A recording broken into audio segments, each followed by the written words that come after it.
Hello everyone. तो कैसे आप सब लोग। एक छोटे से अंतराल के बाद दोबारा से वीडियो बना रहे हैं हम। तो आज का टाइटल और थंबनेल देख के तो आप लोग जान ही गए होंगे कि वीडियो किस बारे में होने वाली है। जी हाँ, जिसका आप सभी को इंतजार था। Pandit Bhagwat Dayal Sharma university of health sciences PGIMS Rohtak का पैरामेडिकल नर्सिंग और भी जितने कोर्सेज होते हैं, BSc पोस्ट बेसिक नर्सिंग, उसके लिए जो एडवर्टाइजमेंट है वो आ चुका है। पहले तो ये ऐसा मतलब बीच में एक नोटिफिकेशन आया था कि नीट के थ्रू ही एडमिशन होंगे, लेकिन फिर बाद में मैंने भी ये वीडियो बनाई थी कि नीट के थ्रू होंगे, क्योंकि उस टाइम वो नोटिस आ गया था। लेकिन अब क्या है कि उसका वैसे ही जो सेट होता है कॉमन एंट्रेंस है, उसके थ्रू ही इस साल एडमिशन होंगे 2026 में। ठीक है। तो अभी मैं देखिए यहाँ पर PGI की ऑफिशियल वेबसाइट पे हूँ। Pandit Bhagwat Dayal Sharma university of health science, उसकी ऑफिशियल वेबसाइट है। और यहाँ पर आप जैसे ही एडमिशन वाले UHSR एडमिशन वाले सेक्शन में जाओगे, तो आपको यहाँ पर ये बहुत सारे क्या मिलेंगे आपको, यहाँ पर नोटिस देखने को मिलेगा। तो इनमें देखो सबसे ऊपर देखो रिवाइज पब्लिक नोटिस। यहाँ पर देखो इन्होंने बाद में एक नोटिस भी निकाला था रिवाइज। ठीक है, देखो यहाँ पर ये एक्चुअली ये तो जब मार्च का है। ठीक है। तो अब बात करते हैं इस साल का 2026 का। ठीक है, 2026-27 बैच के लिए। तो ये देख सकते हो भाई आप लोग, आपके सामने है जो वो एडवर्टाइजमेंट खुल गया है। ठीक है। तो मैं साथ साथ मार्क भी करूंगा और थोड़ा बहुत आपको बताऊंगा भी कि कैसे कैसे आपको सारी चीज़ इसमें मैं डिस्कस करने वाला हूँ। ठीक है। तो Pandit Bhagwat Dayal Sharma university of health sciences, मैं इसको थोड़ा जूम इन कर लेता हूँ ताकि आपको आप लोगों को क्लियर ये सब चीज़ें देखिए। ठीक है। तो ये देखो 5 तारीख को आया था नोटिस, और आज है 6 तारीख। तो आज मैं वीडियो बना रहा हूँ, कुछ पर्सनल रीजन की वजह से थोड़ा लेट हो गया। तो देखो online application are invited for the common entrance test to UG courses. Like UG में कौन से कोर्सेज जो आपके UHSR कंडक्ट करवाता है, कौन कौन से कोर्सेज अवेलेबल हैं जो आपकी इसमें है PGI में, वो है आपके BSc नर्सिंग एक तो। ठीक है।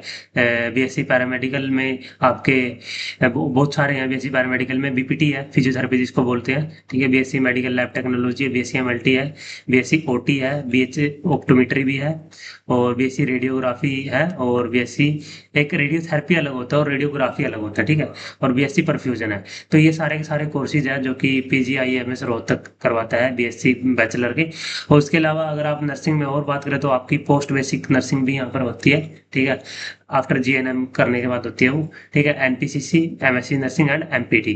तो ये गवर्नमेंट और प्राइवेट जितने इंस्टीट्यूट है, जो देखो हरियाणा में क्या है कि जितने भी जो PGIMS रोहतक है उससे एफिलिएटेड जितने भी प्राइवेट कॉलेजेस हैं, उन सभी का एग्जाम PGIMS रोहतक ही लेते हैं। ठीक है। जब आपकी काउंसलिंग होगी तो आपको ऑप्शन मिलेगा आपको गवर्नमेंट वाली सेलेक्ट करने के लिए और सीट, और प्राइवेट वाली। ठीक है। तो फिर वो रैंक के हिसाब से आपको सीट अलॉट होगी।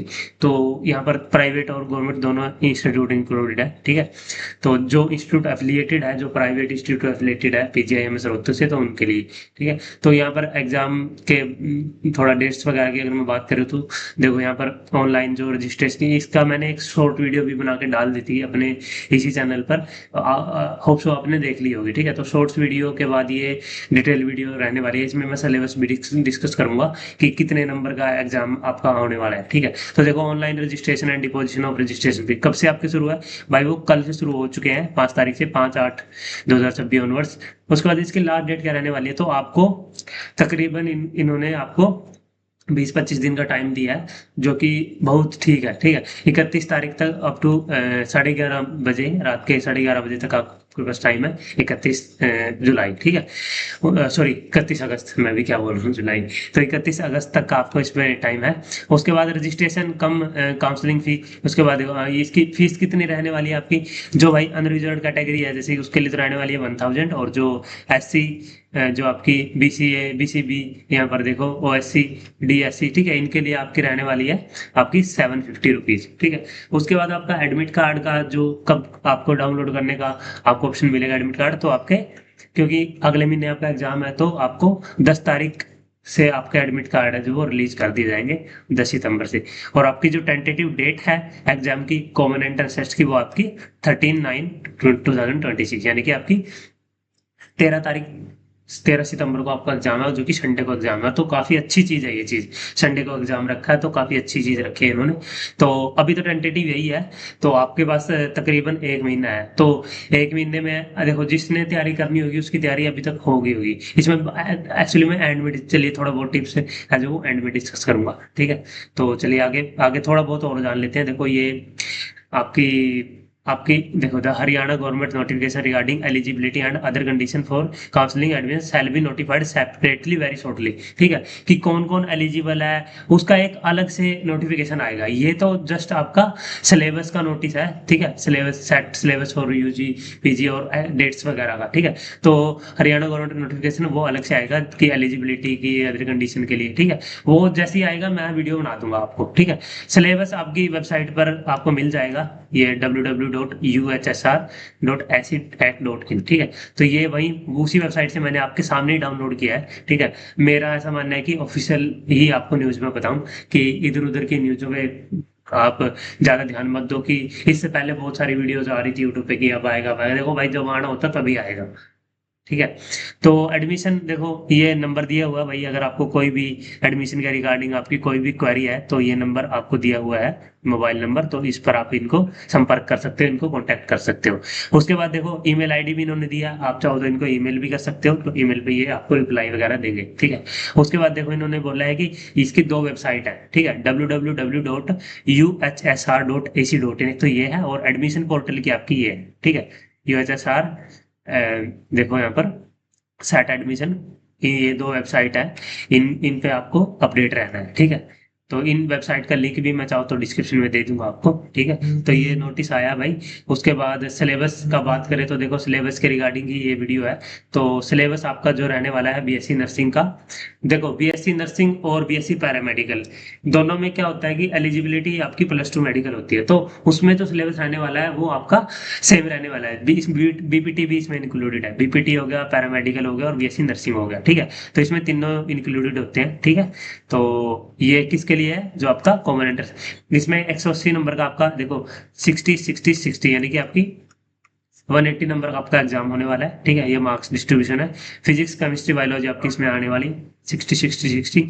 और उसके बाद ये यहाँ पर इन्होंने देखो, ये नर्सिंग के लिए जो आपका BSc nursing BPT and other, ये मतलब इन्होंने फिजिक्स केमिस्ट्री चैप्टर वाइज दिया हुआ है, ठीक है। तो आप ये भी आप देख सकते हो, ये चैप्टर वाइज डिस्ट्रीब्यूशन है, ठीक है।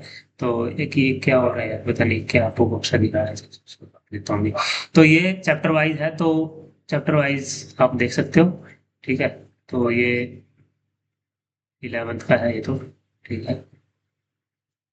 ये 12th का सिलेबस है। चलिए उसके बाद देखो, ये तो था आपका बीपीटी वालों के लिए, ठीक है। ये बीपीटी वालों के लिए था, बीपीटी सॉरी बीपीटी हो गया, आपका नर्सिंग बीएससी नर्सिंग हो गया, और आपका आपका पैरामेडिकल हुई तो उनके लिए था, ठीक है। और अब बात करें जो भाई, जो लोग एमएससी नर्सिंग के लिए प्रिपेयर कर रहे हैं, ठीक है, एमएससी वालों के लिए क्या कुछ है। तो यहाँ पर ये देखो, common admission for post basic BSc nursing, जो पोस्ट बेसिक बीएससी नर्सिंग है ये उनके लिए है। पोस्ट बेसिक जो जीएनएम वगैरह करके करते हैं, ठीक है। इनमें जो मार्क्स का जो डिस्ट्रीब्यूशन है वो आप देख सकते हो। इसमें जो कितने मार्क्स, इनका भी टोटल है 180 मार्क का है, जो वो आपका रहने वाला है। इसमें थोड़ी बहुत कंप्यूटर जीके इंग्लिश ये सारी चीजें इसमें आ जाती है। Nursing research, mental health, nursing child health, वो जो नर्सिंग से रिलेटेड, क्योंकि जीएनएम के टाइम आप नर्सिंग वगैरह पढ़ते हो तो उसके लिए है, पोस्ट बेसिक वालों के लिए है, ठीक है। उसके बाद एमएससी वालों के लिए क्या रहने वाला है सर, एमएससी जो नर्सिंग और जो एनपीसीसी कोर्स होता है, ठीक है। एनपीसीसी जो कोर्स होता है उसके लिए ये सारा आपका एमएससी वालों के लिए, ठीक है। एमएससी नर्सिंग के लिए ये आपका इसका स्क्रीनशॉट भी ले सकते हो, ठीक है। नर्सिंग रिसर्च इनका भी 180 का ही रहने वाला है। इसमें भी आपसे 5 नंबर की आपकी करंट अफेयर और जीके का ये क्वेश्चन आपसे पूछेंगे, ठीक है। तो यह था गाइस डिटेल सिलेबस और टेंटेटिव डेट्स जो कि आपके सामने मैंने शेयर करी। और ये आपकी थी, ये जो आपकी एमपीटी का जो कोर्स है, ठीक है। एक तो होती है बीपीटी, बैचलर इन फिजियोथेरेपी, और एक होती है एमपीटी, मास्टर्स इन फिजियोथेरेपी। तो मास्टर इन फिजियोथेरेपी का ये आपका एंट्रेंस एग्जाम का ये सिलेबस है। बायोकेमिस्ट्री, फिजियोलॉजी, पैथोलॉजी, जो भी आप सब्जेक्ट पढ़ते हो, ठीक है, ऑर्थोपेडिक्स, बायोमैकेनिक्स, ये जो भी आप पढ़ते हो तो वो सारा सारा इस सिलेबस के अकॉर्डिंग ही आपका एग्जाम बनेगा, ठीक है। तो फिजियोथेरेपी, न्यूरोलॉजी, और यहाँ पर देख सकते हो 180 मार्क्स का। इन्होंने देखो सबसे अच्छी चीज मेरे को इनको लगी कि सबका मार्क सेम है, यानी कि अगर आप यूजी के लिए प्रिपेयर कर रहे हो, पीजी के लिए प्रिपेयर कर रहे हो, तो आपका पेपर का पैटर्न सेम रहने वाला है, ठीक है। 180 नंबर का ही आपका पेपर होने वाला है, तो काफी अच्छी चीज लगी मेरे को ये, ठीक है। तो अब बात करते हैं सर यूजी वालों के लिए क्या कुछ टिप्स है। देखो भाई, टिप्स तो देखो मैं ज्यादा बिलीव करता नहीं टिप्स वगैरह में, ठीक है। तो बस यही है, पढ़ते रहो, ठीक है। जिन्होंने ऑलरेडी पढ़ रखा है नीट का पेपर, जिन्होंने ऑलरेडी दिया है, किसी लक की वजह से कि कोई कोई भी कारण आप लगाओ आपका नहीं हो पाया है, तो आपकी तैयारी अच्छी चल ही रही होगी, बस आपको रिवीजन मारना है, ठीक है। इस एक महीने में सिर्फ और सिर्फ आपको रिवीजन करना है, ठीक है। रिवीजन के लिए यार बहुत सारी यूट्यूब पे फ्री का कंटेंट मिल जाएगा, वो आप अलग अलग यूट्यूब चैनल को फॉलो कर सकते हो, ठीक है। तो बस यही बोलूंगा, और बाकी तो कोई टिप्स वगैरह मेरे मैं ज्यादा फॉलो, मतलब मैं ज्यादा विश्वास नहीं रखता, क्योंकि मैं विश्वास रखता हूँ हार्ड वर्क और डेडिकेशन में, ठीक है। तो फिर भी अगर आपको कोई डाउट लगे तो आप कमेंट बॉक्स में बेझिझक कमेंट कर दीजिए, ठीक है। तो मैं आपसे जल्दी किसी न्यू वीडियो में मैं आपसे मुलाकात करूंगा। तब तक के लिए नमस्कार। और अगर आप ऑलरेडी बीएससी, अगर आप कोई भी, जैसे कि अब तो सारे के सारे यूजी वाले ही वीडियो देख रहे हो, अगर आप ऑलरेडी बीएससी एमएलटी कर चुके हो, ठीक है, बीएससी एमएलटी अगर आप कर चुके हैं तो आप हमारा एक चैनल है उसको भी आप फॉलो कर सकते हो। स्पेशल वो पैरामेडिकल के एमएलटी वालों के लिए बनाया हमने, लैबटोनिक के नाम से, ठीक है। लैबटोनिक के नाम से वहां पर आपको क्वेश्चन वगैरह में बनाता रहता हूँ, क्योंकि मैंने एमएलटी की हुई है। तो उस लैबटोनिक को भी आप फॉलो कर सकते हो। बाकी अगर आपको अच्छी लगी वीडियो तो शेयर कर दीजिए, and I will meet you soon guys, ठीक है। तब तक के लिए नमस्कार, जय हिंद, ठीक है। तो चलिए मिलते हैं किसी नई वीडियो में किसी नए टॉपिक के साथ, और टाइम टू टाइम मैं आपको अपडेट देता रहूंगा अगर कोई भी अपडेट इसके रिगार्डिंग आती है, बीएससी इसके रिगार्डिंग, एग्जाम के रिगार्डिंग, ठीक है। तो चलिए मिलते हैं आपसे न्यू वीडियो में।